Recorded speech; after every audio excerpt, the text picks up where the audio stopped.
우리 다 같이 일어나서 하나님의 말씀 같이 교독하도록 하겠습니다. 마태복음 9장 35절에서 38절까지의 말씀입니다. 서로를 향해서 예수님 때문에 행복하십시오라고 인사하도록 하겠습니다.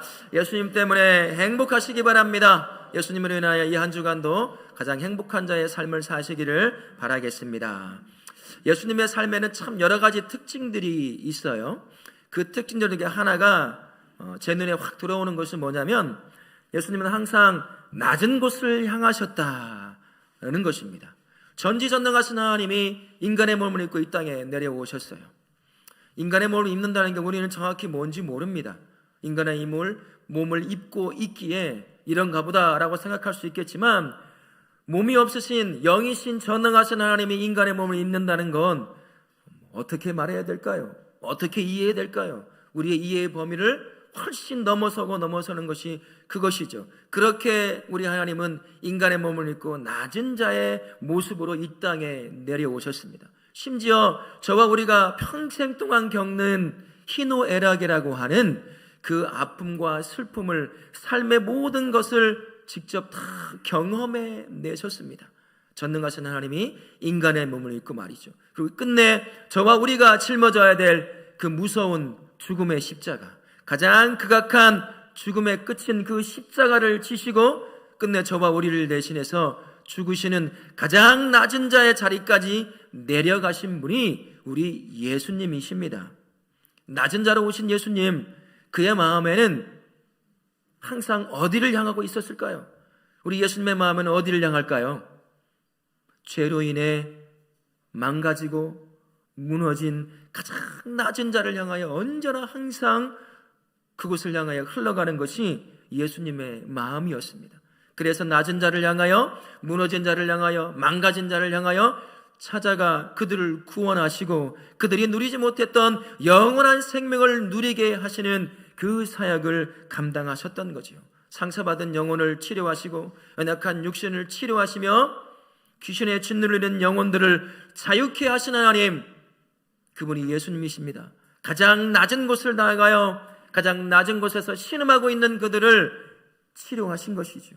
우리 예수님은 언제나 그렇게 낮은 자의 모습으로 낮은 자를 향하여 항상 가셨다라는 겁니다. 근데 더 놀라운 것이 이것입니다. 우리 예수님이 가시는 낮은 곳에는 아픔이 있지요. 그래서 치료하시잖아요. 그 한 사람을 치료하십니다. 그러나 예수님의 마음에는 그 한 사람의 치료와 회복과 세워짐이 있는 것이 아니라 그 한 사람으로 인해서 한 가정이 치료되고 회복되는 것, 그 한 가정으로 말미암아 그 지역이 세워지고 회복되는 것, 그 지역으로 말미암아 한 나라가 하나님 앞에 세워지고 회복되는 것, 예수님의 마음에는요 그 갈망이 있었습니다. 그래서 예수님이 낮은 곳을 찾아가셔서 연약한 죄로 말미암아 망가지고 무너진 그들을 치료하여 세우신 거죠. 그들을 통해 한 가정이 세워지게 하시려고요. 그 한 가정을 통해 지역이, 나라가 세워지게 하시려고 그렇게 가신 겁니다. 실제로 이 땅과 모든 역사를 살펴보면요, 그 한 사람, 예수님으로 말미암아 회복되어 세워진 그 한 사람으로 말미암아 놀라운 한 나라의 역사를 우리는 쉽게 경험할 수 있습니다. 여러분, 종교개혁 누가 일으켰을까요? 수많은 사람들이 있었어요. 역사를 찾아보면 종교개혁이 일어나기 전에 수많은 목회자들이 더 이상 타락을 가지 않도록 마음의 간절함과 그 준비를 다 했습니다. 그 불꽃을 딱 비춘 사람이 누굴까요? 마틴 루터라고 하는 사람이에요. 구텐베르그 성당 문 앞에 95개 조항을 딱 붙여놓고 타락한 구교, 즉 카톨릭에 대한 저항하는 것이죠. 그 한 사람으로 말미암아 카톨릭이 개혁을 일으킵니다. 그리고 독일이 인접한 유럽의 도시들이, 나라들이 다시 한번 새롭게 태어나는 놀라운 역사를 일으키게 돼요. 그 한 사람 때문에 그랬습니다. 저 먼 나라 이야기처럼 들리죠? 이 땅에도 그런 때가 있었습니다. 1907년 평양 대부흥이 있었어요. 그때 예수님을 만난, 예수님으로 인하여 회복되고 일으켜 세움을 받은 한 사람 한 사람, 진정한 회개를 했던 사람들 때문에 평양 시내 안에 범죄율이 급감했다고 합니다. 예수님을 만난 자들의 그분으로 인하여 세워지고 회복된 그 삶을 살다 보니 그 한 사람 한 사람으로 말미암아 그 지역이, 그 도시가, 그 나라가 그렇게 변화가 되는 것이죠. 지금은 희한한 종교처럼 있는 공산주의 때문에 완전히 그것이 묻혀 있지만 그 땅에 100여 년 전에는 그 역사가 일어났습니다. 한 사람, 예수님을 만나 회복을 경험한, 무너진 인생을 살고 망가진 인생을 살던 그 한 사람이 예수님을 만나 세워지고 회복되자 그를 통해 한 가정과 지역과 나라가 놀라운 변화를 일으켰다는 거죠. 우리 예수님이 오늘 말씀을 통해서요, 한 가지를 가르쳐 주십니다. 이제는 교회를 통해서 그 일을 하시겠다고 말씀하셔요. 예수께서 행하셨던 3년간의 공생의 시간을 딱 보면 다른 관점을 봤습니다. 다른 관점을 바라보면 교회를 세우는 과정이었어요. 12명을 통해 시작된 그 교회가 결국에는 예루살렘을 벗어나 사마리아를 그리고 땅끝까지 이르러 지금 저와 우리가 세워지게 하셨죠. 그렇게 교회의 기초를 놓으신 예수님이 이제는 그 기초 위에 예루살렘 교회를 시작으로 수많은 지역의 교회들이 세워집니다. 하나님의 자녀됨의 권세를 가진 자들이 모여있는 그 교회를 통해서 한 가정을 변화시키고 한 지역을 변화시키고 그 사람들을 통해 한 나라를 회복시키고 변화시키는 그 일을 감당하게 하신 것이죠. 오늘 말씀이 예수님이 교회를 어떻게 세워가는가, 그것을 우리에게 가르쳐 주십니다. 예수님은 오신 대로 행하셔요. 낮은 대로 오신 전처럼 낮은 곳을 향하여, 망가진 곳을 향하여, 무너진 곳을 향하여 항상 먼저 찾아가십니다. 예수님께서 어디를 가셨다고 하죠? 유대의 도시와 마을들을 곳곳을 찾아가셨습니다. 각 곳곳마다요, 사람들이 모여있는 곳에 회당이라고 하는 것이 있었습니다. 회당에서 하는 일이 정책을 토론하는 일이었어요. 그 마을에서 또는 그 지역에서 어떻게 무엇을 해야 될지, 그것뿐만 아니라 그 마을에서 율법이 가르쳐졌습니다. 기도가 있었고 예배가 있었습니다. 근데요, 예수님이 사역하실 이 당시에 회당이 그 기능을 다 잃어버렸어요. 율법주의가 남아있고 형식주의만 남아있는 그런 곳으로 전락해버렸기 때문에 영적으로 굉장히 메말라 있었습니다. 유대 사회에는 망가지고 무너진 인생들이 참 많은데 그곳에 와서 말씀을 듣고 기도하며 예배 가운데 하나님을 만나 치료되고 회복되어 세워져야 하지만 회당이 그 기능을 못하는 거예요. 그래서 예수님께서 회당을 중심으로 이곳저곳을 돌아다니면서 무너지고 망가진 인생들을 찾아가시는 것입니다. 왜요? 명성과 인기를 얻으려고요? 그렇지 않습니다. 자신을 통해 세우시려고요. 구원을 통해 세워지고 회복시키시려고 망가진 인생, 무너진 인생을 살아가는 그들을 향해 찾아가신 것입니다. 현대의 교회들은 참 많은 아픔을 겪고 있어요. 전주 시내에도요, 저는 목사니까 모이잖아요. 노예로 모이고 시차례로 모입니다. 그러면 여기저기서 신음소리가, 교회가 앓고 있는 신음소리가 막 들려와요. 교회는 그럴 수밖에 없습니다. 어느 정도. 왜 그럴까요? 교회는 누가 모인 곳이죠? 인정하기 싫으세요? 죄인들이 모이는 곳이에요. 옆을 한번 보세요. 누군지. 죄인이에요. 구원받은 죄인들이 모인 것이에요. 그러다 보니 교회에 문제가 있을 수 있을까요? 없을까요? 있어요. 단지 건강한 교회와 건강치 못한 교회만 있을 뿐입니다. 건강한 교회는 문제가 생기면요, 순식간에 사라져요.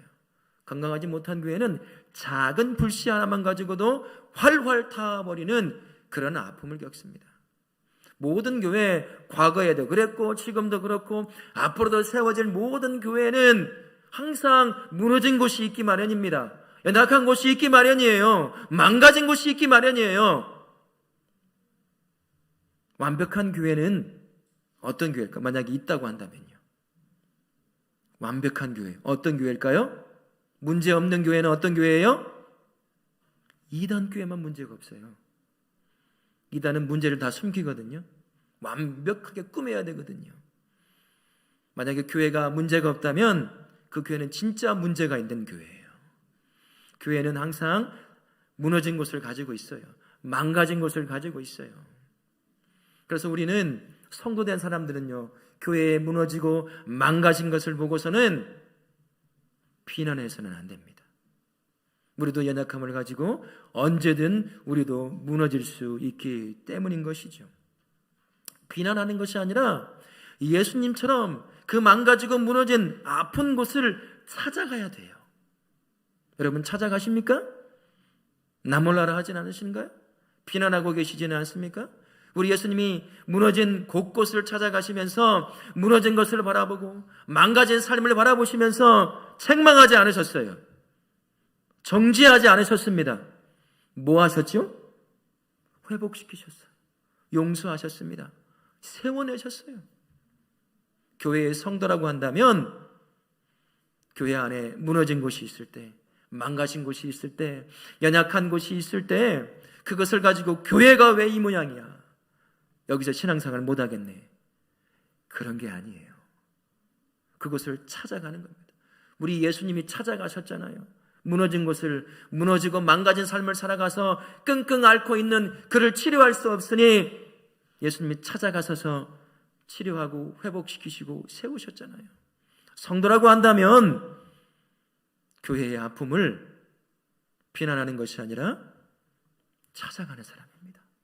우리 모든 성도님들은 예수님처럼 교회에 무너진 곳이 있다면, 망가진 곳이 있다면, 아픈 곳이 있다면 찾아가셔서 섬김으로 그 아픔을 덮어 세워내고 회복시키실 수 있는 그런 복된 우리 성도님 되실 수 있기를 바랍니다.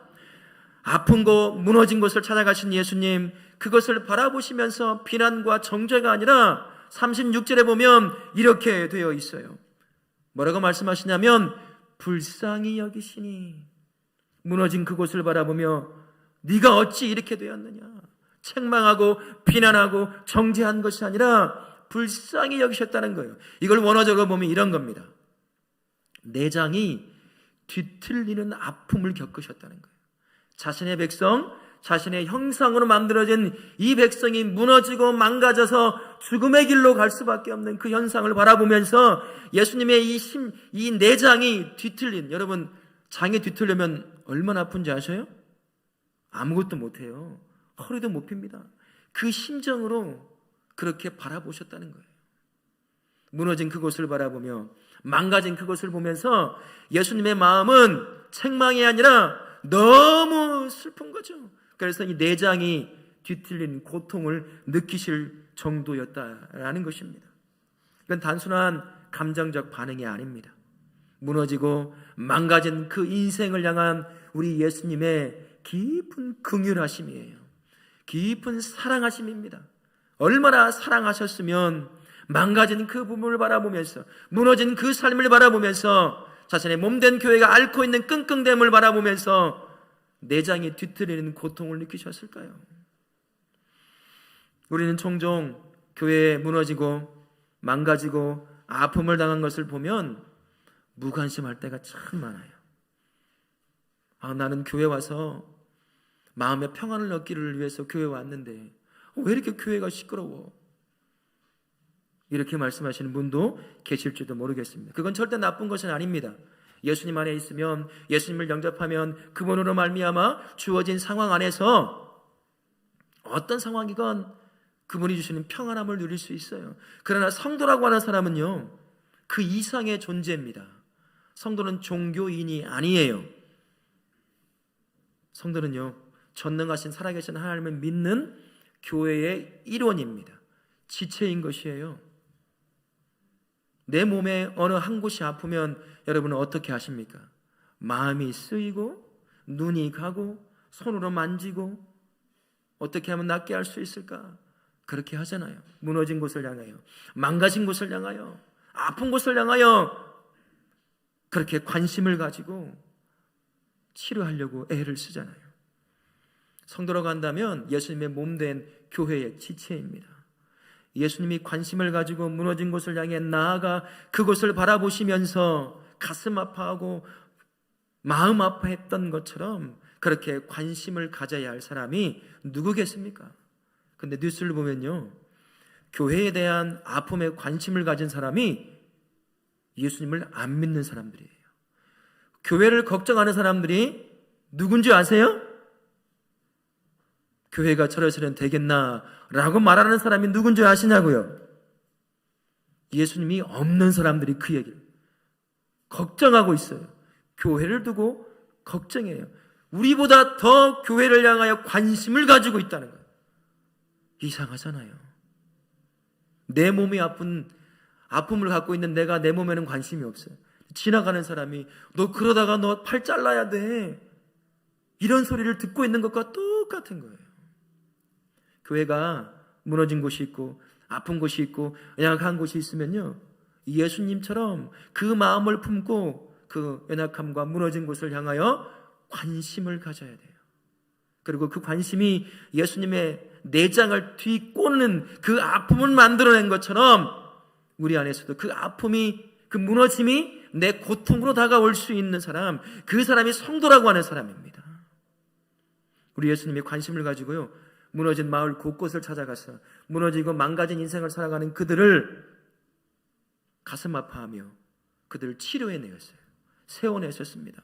회복시키셨어요. 지금 우리에게 말씀하시는 것이 그것입니다. 무너지고 망가진 그곳을 찾아갔다면 내가 그 무너지고 망가진 것을 향하여 내장에 뒤틀리는 아픔을 느꼈던 것처럼 내 몸된 교회를 향하여 무관심하지 말고 그 교회를 향하여 나처럼 아파하라. 그렇게 우리에게 말씀하고 있습니다. 사랑하는 우리 다울학교 모든 성도님들은 교회가 무너지고 아파하고 연약함이 보이면 무관심이 아니라, 비난이 아니라 관심을 가지고 예수님이 겪으셨던 그 내장에 뒤틀리는 고통을 느끼시는 그런 우리 성도님들 되실 수 있기를 바랍니다. 그리고 섬김의 자리로 나아가실 수 있기를 바랍니다. 무너지고 망가진 곳을 찾아가셨던 예수님, 그곳에 가서 그 아픔을 보시면서 그 무너진 것을 해결하는 해결책을 내놓으셔요. 참 독특한 방법으로 우리 예수님이 그 해결책을 내놓으십니다. 자신이 직접 하실 수 있어요. 전능하신 하나님이시니까요. 근데 예수님이 이렇게 말씀하십니다. 37절 38절에 이렇게 말씀하시죠.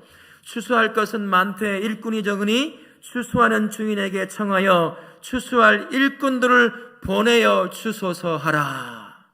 이 말씀을 하셔요.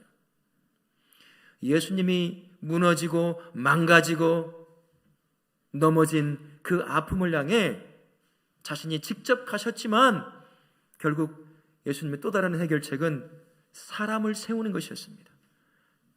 예수님처럼 무너지고 망가진 곳을 향해 나아갈 수 있는 사람, 그것을 바라보며 내장에 뒤틀리는 고통을 느낄 수 있는 사람, 그 사람을 세워 무너진 곳을 세우고자 하신 것이죠.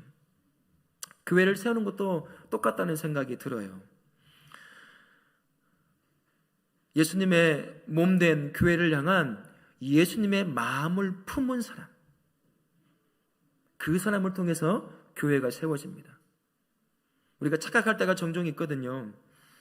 좋은 프로그램, 좋은 시설, 이런 것들이 있으면 교회가 잘 되고 세워질 거라는 그런 착각에 빠질 때가 있어요. 한 사람의 목사가 잘 들어오면 교회가 세워지고 막 부흥하고 그럴 수도 있지요. 하지만 그건요, 보조적인 역할밖에 못합니다. 하나님이 세우시는 교회, 회복하시는 교회는요, 다른 것이 아니에요. 연약한 교회를 향한 하나님이 가지고 계신 그 마음, 그 마음을 품은 한 사람의 성도를 통해서 세워진다라는 것입니다. 예수님이 그 사람을 세우시기를 원하시는 것입니다. 예수님이 그 사람을 세워 무너진 곳을 향해 파송하고 망가진 곳을 향해 파송하여 그곳에서 자신의 마음을 품고 그것을 세워내고 회복시키고자 하시는 분, 그분이 바로 우리 예수님이셔요. 우리는 이 마음을 품어야 될 줄로 믿습니다. 그러면 예수님이 찾고 세우기를 원하시는 예수님의 마음, 하나님의 마음을 품은 일꾼은 어떤 사람이겠습니까?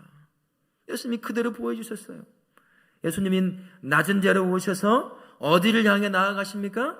항상 무너진 곳을 향해 나아가세요. 잘되고 부함을 누리고 높은 지위를 누리는 사람들에게 예수님은 절대 가지 않으셨어요. 누굴 향해 나아가십니까? 무너진 인생을 살아가는 사람들, 망가진 인생을 살아가는 사람들, 죄로 말미암아 그렇게 살다가 죽어야 할 인생, 예수님 그들 향해서요, 유대인들이 재기능을 못하니까 이렇게 말씀하셨습니다. 목자 없는 양과 같이 고생하며 기진하더라. 하나님을 믿는 민족이 있는 그곳에서 무너진 인생에 하나님을 만나질 못하는 거예요. 그러다 보니 양처럼, 길 잃은 양처럼 허허벌판에서, 광야에서 그렇게 떠돌다가 지쳐 쓰러져 들짐승의 밥이 되든 거기서 죽건 그렇더라는 거예요.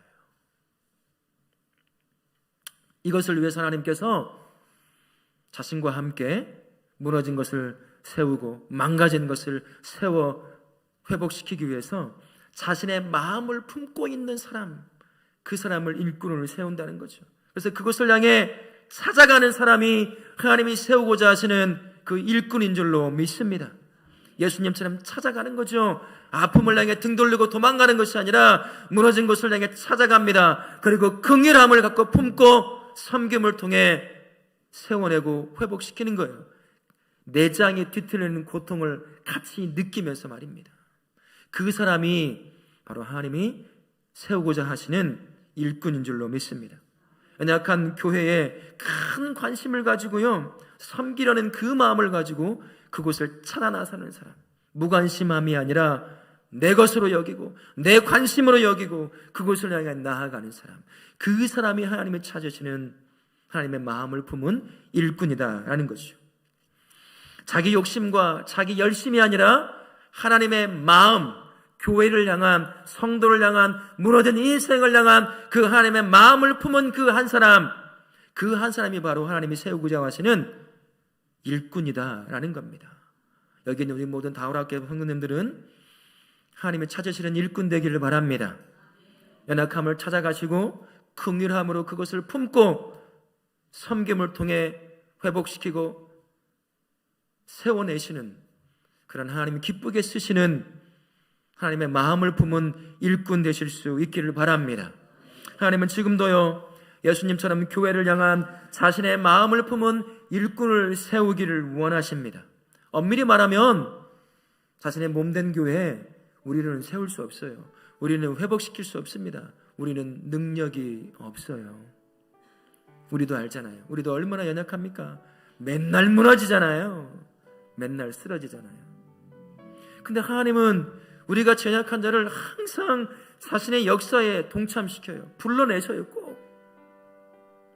놀라운 이 역사, 자신의 몸된 교회를 회복시키고 세워내는 이 역사에 빠짐없이 우리를 불러 그곳에 세우셔요. 초청하십니다.